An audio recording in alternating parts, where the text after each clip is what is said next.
প্রথমে আমি আমার পরম প্রেমময় শ্রী শ্রী ঠাকুরের অনুকূল চন্দ্রের রাতুল চরণে প্রণাম জানাই। পরমারাধ্য জগৎ জননী শ্রী শ্রী বর্মার চরণে জানাই প্রণাম। পরমপূজ্য পাদ শ্রী শ্রী বর্দার চরণে জানাই প্রণাম। পরমপূজ্য পাদ শ্রী শ্রী আচার্য দেবের চরণে প্রণাম জানাই।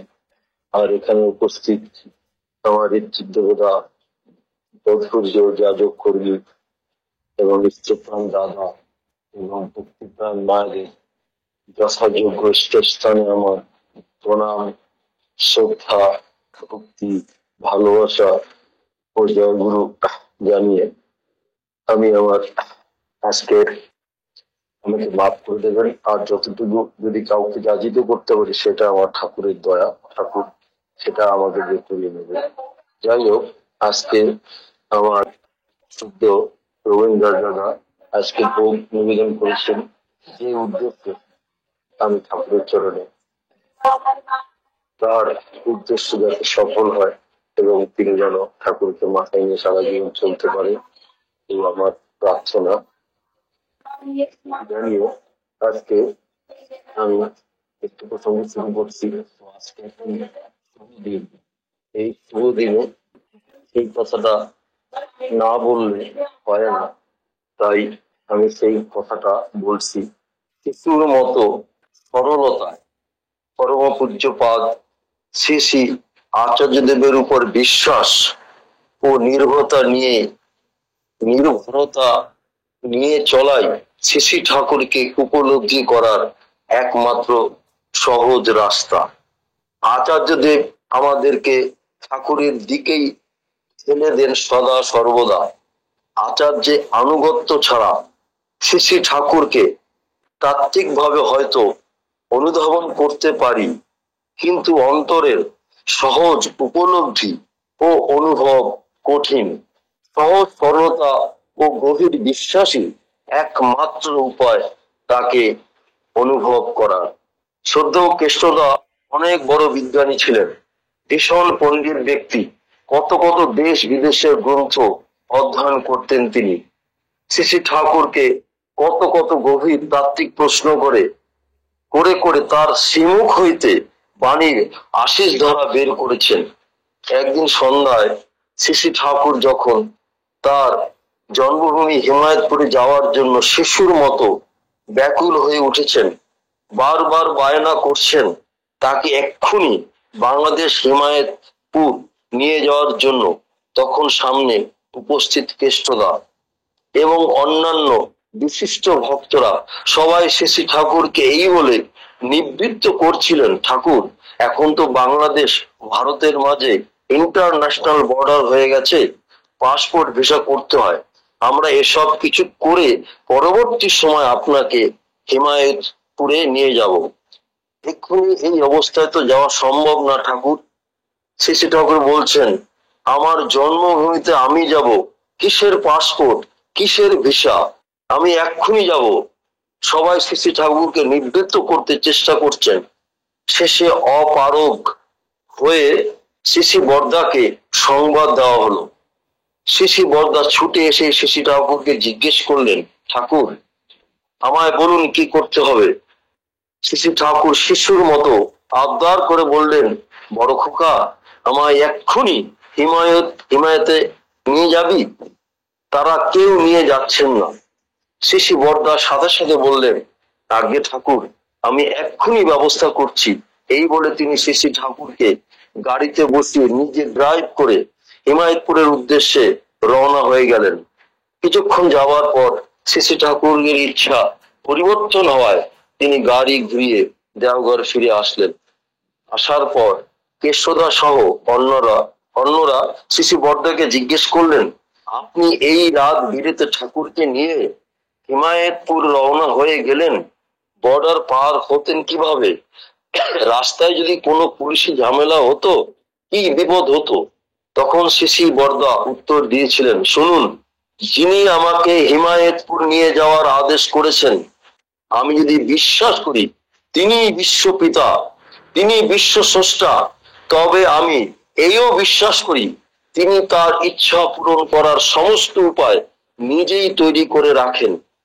তিনি যদি এই রাতের বেলা হিমায়তপুর যেতে চান, তবে তার এই ইচ্ছা পূরণ করার জন্য বাতাস প্রকৃতি সহায় হবে। তিনি যেমন আদেশ করেন ঠিক তেমন তেমন করাই আমার কাজ। আমার কোনো অধিকার নেই নিজের ক্ষুদ্র বুদ্ধি দিয়ে তার ইচ্ছাকে খণ্ডন করার। শিশি বরদা সাথে সেখানে উপস্থিত বাকি সব উচ্চ শিক্ষিত গভীর পাণ্ডিত্য সম্পন্ন ভক্তদের পার্থক্য এই জায়গাতেই। তাই শিশি বরদাকে আমরা আচার্য দেব রূপে পেয়েছি। শিশি ঠাকুরের উপর যার বিশ্বাস, নির্ভরতা ও আত্মত্যাগ সবচেয়ে বেশি, সবচেয়ে গভীর, তাই শিশি ঠাকুর বলে দিলেন, বিশ্বাসীকে অনুসরণ করো, তোমারও বিশ্বাস আসবে। তাই আচার্য অনুসরণবিহীন শিশি ঠাকুরের সাধনা তাত্ত্বিক সাধনাতেই সীমাবদ্ধ। তাই আজকের এই শুভ দিনে আমি শ্রী আচার্য দেব সম্বন্ধে এই কথাটাই বললাম। ইষ্টগুরু পুরুষোত্তম, প্রতীক গুরু বংশধর, রেত শরীরে সুপ্ত থেকে জ্যান্ত তিনি নিরন্তর। তাই আজকে এই শুভ দিনে, যেহেতু আমার এইটা টপিক না, শুভ দিন বলে আমি এই কথাটা বললাম। যাই হোক, এখন আমি যে আসল আমাদের যে আজকে টপিকটা ছিল যে ঠাকুরের দৃষ্টিতে মাতৃভক্তি, এখন আমি এই টপিকে আসছি। কারণ এগুলো যতটুকু আমি শিখেছি অফলাইনে খুব কম শিখেছি, অনলাইনে বেশি জানতে পেরেছি। তাই যতটুকু জেনেছি ততটুকুই আমি বলার চেষ্টা করছি। ঠাকুরের অ্যাকচুয়ালি মায়ের ঘর সন্তান 10 মাস 10 দিন হওয়ার পরেই এই পৃথিবীতে আসেন, কিন্তু ঠাকুরের জন্ম হয়েছিল, যেটা আমি শুনেছি, 12 মাস। 12 মাস লেগেছিল ঠাকুর এই পৃথিবীতে আসে। মায়ের কোলের মধ্যে 12 মাস ছিলেন মায়ের। তাই 12 মাস পরে ঠাকুরের জন্ম হয়েছিল। তখন সেই জন্মস্থান এত, ঠাকুর যখন, তখন তিনি হাসছেন। সাধারণত বাচ্চা জন্মগ্রহণ আবার কান্না করে, কিন্তু ঠাকুর যখন জন্মগ্রহণ করেছিলেন তিনি হাসছিলেন। আর দূর থেকে পদ্মা নদীর কাছে যত মাঝিরা ছিলেন তারা দেখছে ওইখানে আগুনের মতো ফিরকে দিচ্ছে, মনে হচ্ছে বাড়িতে আগুন লেগে গেছে। তখন তারা সবাই এসে ঠাকুরকে দেখলেন যে ঠাকুরে একটি সন্তান জন্মগ্রহণ করেছে, ঠাকুর জন্মগ্রহণ করেছে। তখন তারা দেখলেন। তাই ঠাকুরের যা কিছু সব মানে অন্য ধরনের, ঠাকুর সবকিছু বুঝিয়ে দিয়েছিল ইশারায়। যাই হোক, তখন সেই ঠাকুর পৃথিবীতে আসলেন। তখন যাতে ঠাকুর বড় হচ্ছেন। তাই ঠাকুর যে মেইন জিনিসটা সেটা হচ্ছে যে আমি এখন বলছি যে ঠাকুর আস্তে আস্তে যখন বড় হলেন, তখন কি হলো, এক ঋষিমণি আসছিল, বড় সন্ন্যাসী এসে ঠাকুরকে দেখলেন। ঠাকুরকে নিয়ে, মা তোমার ছেলেটাকে নিয়ে আমি একটু ঘুরতে যাব। তখন মা দিতেন, ঘুরতে যেত। তখন মা ঘোরার পর তখন কি করে লুকিয়ে লুকিয়ে সেই সন্ন্যাসী কি করতো, ঠাকুরকে, তিনি তো জানতেন যে তিনি ঈশ্বর, তো তাকে ফুল দিয়ে দুব্য দিয়ে প্রণাম করতেন, পুজো করতেন। এরকম 2-3 দিন করার পর ঠাকুরের মাকে একজন বলে দিল যে যে দেখো দেখো মনমোহিনী, তোমার ছেলেকে নিয়ে ওই সন্ন্যাসী পুজো করছে, এরকম করছে। তখন সেই মনমোহিনী দেবী তখন গিয়ে দেখে সত্যি করে তাকে পুজো করছে। তখন সেই সন্ন্যাসীকে বলল যে আপনার এত স্পর্ধা, এত ছোট্ট একটি বাচ্চাকে আপনি পুজো করছেন, এত অকল্যাণ হবে, এরকম বলে তাকে ওরকম তিরস্কার করলেন। তখন সেই সন্ন্যাসী বলল, আজকে আপনি আমাকে পুজো করতে বারণ করলে, তখন জগৎ সংসার লাখ লাখ কোটি কোটি মানুষ যখন পুজো করবে, তখন তুমি কাকে বারণ করবে? কিন্তু মনমোহিনী দেবী কখনো বুঝতে পারেননি যে যে ঠাকুরই, এই যে ঠাকুরই যে ভগবান, তিনি কখনো সেই উনি মনে সেই আশটা আসেনি ঠাকুরকে ঠিক শিশুর মতো। যেরকম শ্রীকৃষ্ণ যখন মুখ খুলে বিশ্ব ব্রহ্মাণ্ডকে দেখিয়েছিল যশোদা মাকে, ঠিক ঠাকুর এরকম ইশারা করে অনেক কিছু বুঝিয়েছিলেন আমার মনমোহিনী দেবী মাকে। কিন্তু মনমোহিনী দেবী কখনো আমাদের তিনি বুঝতে পারেননি যে তিনি ঈশ্বর, তিনি ভগবান। এইটা ছিল তার ধারণা আমার আমাদের মনমোহিনী দেবী। যাই হোক, আস্তে আস্তে ঠাকুর আরো একটা ঠাকুর দেখিয়েছিলেন, যে যখন তার মামা বাড়িতে গিয়েছিলেন, সেই মামা বাড়িতে গিয়েও সেরকম সেই কৃষ্ণ গোপালকে তার মামা পুজো করতো ঠাকুর আসনের মধ্যে, সেই গোপালকে ফেলে দিয়ে মা তারপরে সেটা ফেলে দিয়ে সেই সিংহাসনে বসতেন। সিংহাসনে বসতেন বলে তখন সে তার মামা বলে, দেখ দেখ মনমোহিনী, তোর ছেলে কি করছে, ওর আমার গোপালকে ফেলে দিয়ে সিংহাসনে বসে আছে। তারপরে পরে সেই মামাকে স্বপ্ন দেখালো যে যে কৃষ্ণ, যে গোপাল, সেই আমি অনুকূল। হ্যাঁ, কিন্তু মনমোহিনী তাও বিশ্বাস করলেন না যে তিনি সেই ভগবান, তিনি পুরুষোত্তম। যাই হোক, ওইখান থেকে আসার পরে এইবার ঠাকুরের বাল্যলীলা শুরু হলো। একদিন কি হলো, ঠাকুর খুব দুষ্টামি করছেন, দুষ্টামি করতে করতে করতে ঠাকুরকে মারা মানে ধরতে যাওয়ার জন্য মনমোহিনী দেবী সেই পিছনে দৌড়াচ্ছেন, এরকম দৌড়াতে দৌড়াতে কি হলো, তখন ঠাকুর দেখছেন মা আমার ক্লান্ত হয়ে গেছে, মা পরিশ্রান্ত হয়ে গেছে। তখন ঠাকুর দাঁড়িয়ে পড়ে তখন মাকে ধরা দিলেন। তখন মা ওকে তিরস্কার করছে ঠাকুরকে, কিন্তু ঠাকুর বলছে, মা তোর কষ্ট হয়েছে, মা তোর খুবই কষ্ট হয়েছে না মা। এই যে তার মায়ের প্রতি এই শ্রদ্ধা, ভক্তি, এত ভালোবাসা, হ্যাঁ, এইগুলো তখন মা আস্তে আস্তে মারতে মারতে তখন মা ক্ষান্ত হয়ে গেলেন এবং শান্ত হয়ে গেলেন। তখন ঠাকুর একটু শান্ত হয়ে গেল, তারপরে ঘরে নিয়ে গেল।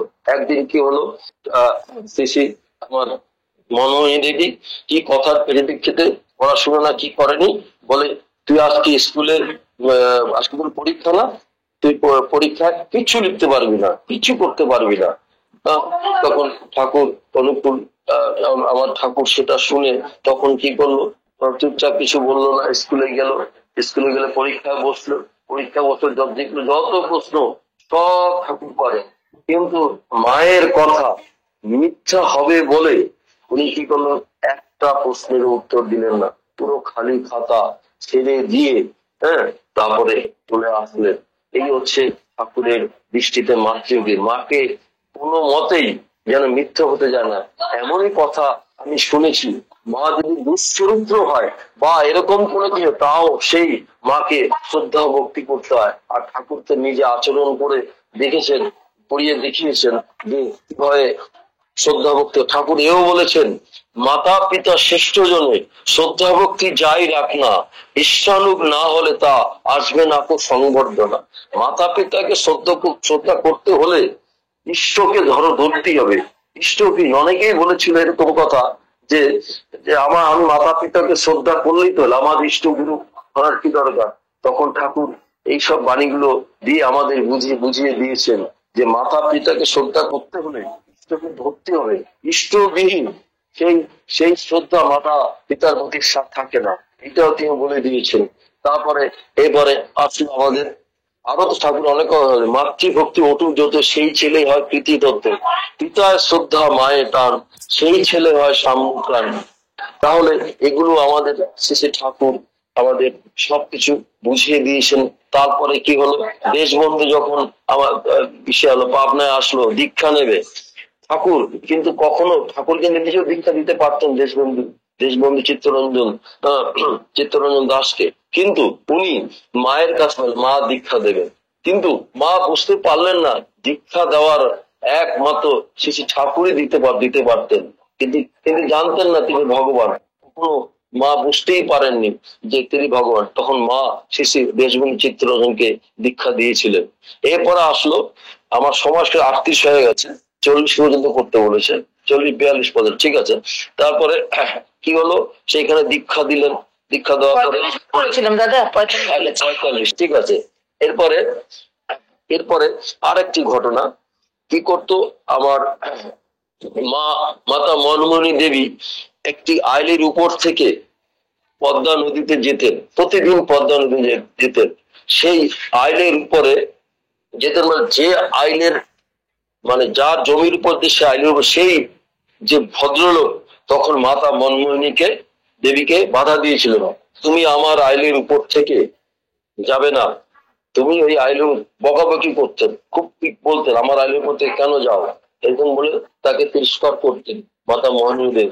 সেটা ঠাকুরের কানে কোনোভাবে পৌঁছেছিল বলে ঠাকুর অনেক কষ্ট করে অনেক টাকা উপার্জন করে সেই জমিটা ঠাকুর কিনেছিলেন এবং সেই ভদ্রলোকে বলেছিলেন যে আজকে আপনি আমার অনেক উপকার করলেন, কিন্তু ঠাকুর সেখানে অহংকার দেখালেন যে আমি টাকা দিয়ে কিনেছি। ওই ভদ্রলোকে বলে আজকে আপনি বাধা দিয়েছিলেন বলেই আমি আমার মাকে আমি নিজের জায়গা থেকে মাকে আমি এই পদ্মা নদীতে যাওয়ার আমি রাস্তা করে দিয়েছিলাম, তার জন্য আমি আপনাকে অনেক ধন্যবাদ দিচ্ছি। এই বলে ঠাকুর খুব আনন্দ পেয়েছিলেন ওইখানে যে আমি মাকে কিভাবে মানে সবসময় মাকে কতটা সুখী রাখা যায়, মাকে কত যত্নে রাখা যায়, কত কিছু করতে পারা যায়, এগুলো ঠাকুর খুব চিন্তা করতেন, এগুলো সব সময় ভাবতেন। তাই ঠাকুর এইভাবেই চলতেন। একবার কি হয়েছিল, একবার হয়েছিল কি ওই যে মনমোহিনী দেবীকে এক মৌরী বলে একজন ভদ্র মহিলা ছিলেন। তো মৌরীকে শ্রী ঠাকুর কলকাতা যাওয়ার সময় মৌরীকে বলে দিলেছিলেন মাকে কিছুতেই যেন কলকাতায় না আসতে দেওয়া হয় এবং তুমিও আসবে না, মাকেও কোনোভাবেই যেন আসতে না দেওয়া হয়। মৌরীকে এটা বলেছিলেন ঠাকুর, কারণ ঠাকুর জানতেন যে মা কলকাতা আসলে অনেক বড় দুর্ঘটনা ঘটে যাবে, এটা ঠাকুর। কিন্তু ঠাকুর আমাদের সবাইকে ইশারা দেয়, কিন্তু তার মাকেও বারণ করেছিলেন, কার মৌরীকে বলেছিলেন যে কিছুতেই যেন আসতে না দেয়। কিন্তু কিছুদিন পরে যখন ঠাকুর কলকাতা আসলেন তখন মনমোহিনী বলে যে অনুকূল কোথায়, তখন বলছে কলকাতা। বলছে আমি যাবো, বলছে আপনাকে যেতে বারণ করেছে। বলছে আরে ঠাকুর ওটা আমার বাচ্চা, আমার ছেলে, বারণ করে আমার অনুকূল ওইখানে পড়ে আছে, আমি ওকে যেন থাকতে পারি। সেই জিদে মৌরী কিছুতেই মনমোহিনী দেবীকে আটকাতে পারলেন না, অনেক রিকোয়েস্ট করলেন যে ঠাকুর বারণ করেছে আপেলে যেতে, কিছুতেই শুনলো না। তারপরে কি হলো, ঠাকুর এই মনমোহিনী দেবী আর মৌরী দুজনেই চলে আসলো কলকাতায় এসে ঠাকুরের কাছে দাঁড়ালো। ঠাকুর বাহ আবেগে মানে চোখে অশ্রু জলটা রাখতে পারছে না যে মাকে আমি এত বারণ করেছিলাম, মৌরীকেও বলেছিলাম, কিন্তু তা সত্ত্বেও মা চলে আসলো।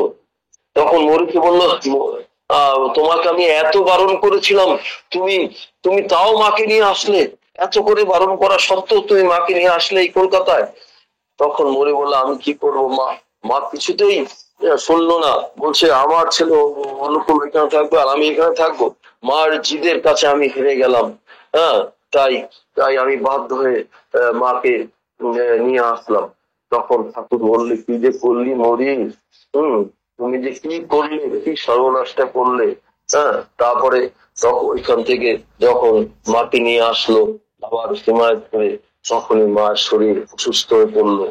সেই অসুস্থ হলে কত চেষ্টা করলো ঠাকুর, কত ডাক্তার, ঠাকুর জানতেন যে কলকাতা আসলে মায়ের একটা তখনকার দিনে কি রোগ হয়েছিল আমি ঠিক বলতে পারবো না, সেই রোগে মা আক্রান্ত হয়ে গেলেন। কত বৈদ্য ডাক্তার অনেক কিছু দেখালো, কিন্তু মাকে আর তিনি রাখতে, সেই বাচ্চার মতো তখন শিশুর মতো ঠাকুর কান্নাকাটি করতে শুরু করলো। আমি আর বাঁচাতে পারলাম না মাকে, মা বাঁচাতে পারলো। সেই কি কান্না, সেই কান্না আর থামে না, সেই কান্না থাকে না। এই হচ্ছে ঠাকুরের মাতৃভক্তি। এইভাবে ঠাকুর তখন বুঝেছিলেন ওরে আমি কেন ভালো করেছিলাম, তোরা বুঝলি না। আজকে মাকে আমি তোদের ফুলের জন্য আজকে মাকে আমি হারালাম। এই হচ্ছে আমার ঠাকুরের মাতৃভক্তি। কিন্তু ঠাকুর সব ইশারা দিয়েছিলেন, কিন্তু মা শুনলো না। যেহেতু মা কখনোই বিশ্বাস করেননি যে তিনি ঈশ্বর, তার কথাই মানতে হবে, তার জন্য তিনি ঠাকুরকে ছেড়ে চলে গেলেন। তারপরে যখন চলে গেলেন তারপরেও অনেক কাহিনী আছে, সেখানে আমি একটু শুনেছি, যেগুলো শুনেছি সেগুলি বলছি। তখন আমাদের একজন কৃষ্ণ দাস বলে একজন নাম ছিল, আমরা তার সাথে ভুলে গেছি সেই নামটা। উনি রাত্রেবেলা দেখতেন যে ঠাকুর ঘরে বসে কে এসে যেন ঠাকুরের কাছে কথা বলতেন, গভীর রাতে কথা বলতেন। তখন তখন যাওয়ার সময় দেখতেন যে মনমোহিনী দেবী ঠাকুরের সাথে কথা বলে বেরোচ্ছেন। তখন তিনি তার কাছে দাঁড়ালেন, বলে মা আপনি? তখন মা বলল, আমার যখন শরীর ছিল তখন তো আমি তাকে বুঝতে পারলাম না যে তিনি ঈশ্বর, তিনি ভগবান। তাই মৃত্যুর পরে আমি জানতে পেরেছি দেহটা সারা পরে যে তিনি ঈশ্বর। তাই তার কাছে এসে আমার ঠাকুরের কাছে এসে আমি তাই আমার যত ভুল ভ্রান্তি আমি এই দেহ সারা এই ক্ষুদ্র শরীরটা নিয়ে আসে আমি ঠাকুরের কাছে এই কি করি, তার কাছে আমি কথা বলি। আমার ছেলে যে আমার ঈশ্বর ছিলেন আমি কোনোদিন বুঝতে পারি নাই। যাই হোক, এই বলে আমার 44 হয়ে গেছে, আর বিশেষ কিছু বললাম না, যতটুকু পেরেছি আমি ততটুকু বললাম। সবার মঙ্গল কামনা করি, আপনারা ভালো থাকবেন, সুস্থ থাকবেন। ভুল ত্রুটি হলে আমাকে ক্ষমা করবেন। জয় গুরু।